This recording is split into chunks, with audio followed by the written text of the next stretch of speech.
Hey y'all, so as promised in the video last week about your feedback, we're changing some things around, so here's a video with updates on that.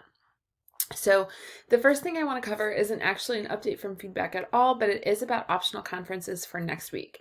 I have to have conferences with all of my in-person students, meaning I've got 100 meetings within 3 days. Those conferences are also open to you. So they're short and sweet with only 10 minutes for each one. You can sign up, and the document to sign up is already in the Canvas for the week 8 module. You can bring your project for some feedback. We can talk about the class as a whole, or you can just stop in and chat. You are not required to sign up for a conference. Your grade will not be affected if you don't sign up for a conference. However, if you'd like to, there's time set aside for you, and you can read the document for more details. As promised last week, your QTRs are gone. They're done. And like I said last week, whatever takes their place needs to be a way for you to engage deeply with the texts and the meanings of the readings each week. So we're turning QTRs into reading responses.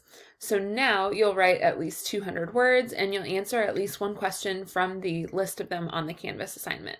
You can look at the assignment and the rubric for more details and let me know if you have any questions. Peer review also crashed and burned the last time we tried to do it online. So I've revised how that assignment will work. So now you'll do a self-reflection instead. This lets you take time to slow down and think more critically about your work. This is the act of metacognition, or thinking about thinking. In this case, it's writing about writing. So practicing metacognition helps you to gain a different understanding of your work, and it helps to reflect on your writing practices up to this point. Writing scholars point to it as one of the most useful tools for transfer or applying skills from this class into other situations that you face outside of this class.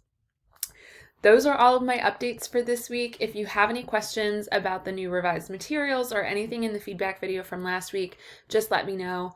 But other than that, have a good week, y'all.